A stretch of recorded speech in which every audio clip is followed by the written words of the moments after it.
Have you ever been so hungry? I mean hungry. No food and the cupboards are bare?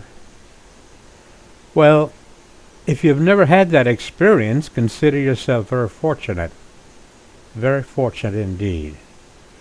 Today I would like to talk about three food that I think every cupboard should have. First, let's talk about the lowly banana. And again, I don't pretend to be a nutritionist.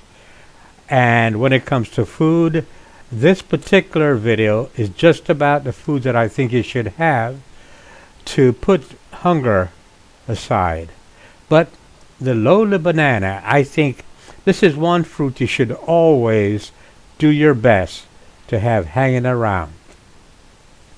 Again, I'm not making a statement about nutritional value or whether or not it is healthy for you. I'm just saying when you're hungry, you're hungry. And one of those foods that you should almost always have in your cupboard is rice. Rice. Cooking rice is pretty easy. All you have to do is to remember 2 cups of water to 1 cup of rice. In other words, 2 portions of water to 1 portion of rice. That's it. That's the formula.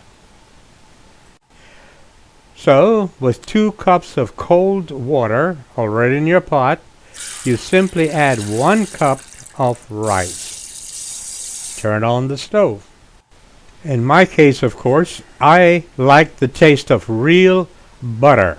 So, I will add real butter. So, with the stove turned on, you simply stir your pot and wait for it to start to boil. So, do you remember me telling you that I'm not a chef? As a matter of fact, I am not very good at cooking. I just know some very easy way to do things as far as cooking is concerned. So once the thing starts to boil, put the lid on. Turn your stove to the lowest setting possible, because now you'll just have it simmer for 15 minutes. At the end of 15 minutes, of course, what you want to do is to resist the temptation to lift the lid. Don't touch the lid. Simply turn the stove off and let it sit. While it's sitting, again with the lid on, let it sit for another 30 minutes. You may want to consider boiling some eggs or frying some eggs. In other words, rice with eggs is not a bad meal. It's a cheap meal and it's very nutritious. Oh yes, just as you, I have read all the articles about vitamin supplements. But as far as I'm concerned, I take vitamin supplements along with my other medications each and every day.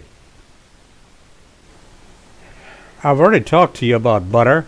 I like to use butter for a lot of different reasons. Number one, I like it on my rice. Then there's black pepper and you have salt. And like I said about the vitamin supplement, I augment my meals with vitamin supplements. Of course, you're going to have your favorite as far as, how to enhance the flavor of your foods, such as soy sauce, for example, one of my favorites. And no doubt about it, you have read all the negative accounts of monosodium glutamate. Well, as I said earlier, you really need to do your own research, think for yourself, and then make up your mind about food. The truth is that a lot of us are living with a lot of misconceptions about food. They're old-fashioned ideas about food, and we never bother to do our own research to find out what's the current information, what is the truth. And of course, you got to have access to nice, clean water, along with good, strong coffee. How is that? Okay then. So, once your rice simmered for 15 minutes, and then with the lid still on, you allow it to just sit there for another 20 minutes, you simply use a fork to fluff up your rice, and voila, you have rice ready for eating.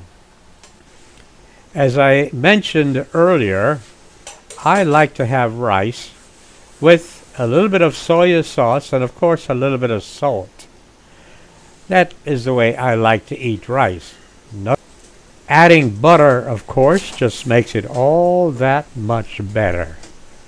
So, to sum up what I started to say, if you can have banana, if you can have rice, and if you can have eggs in your cupboard, I think you're doing okay.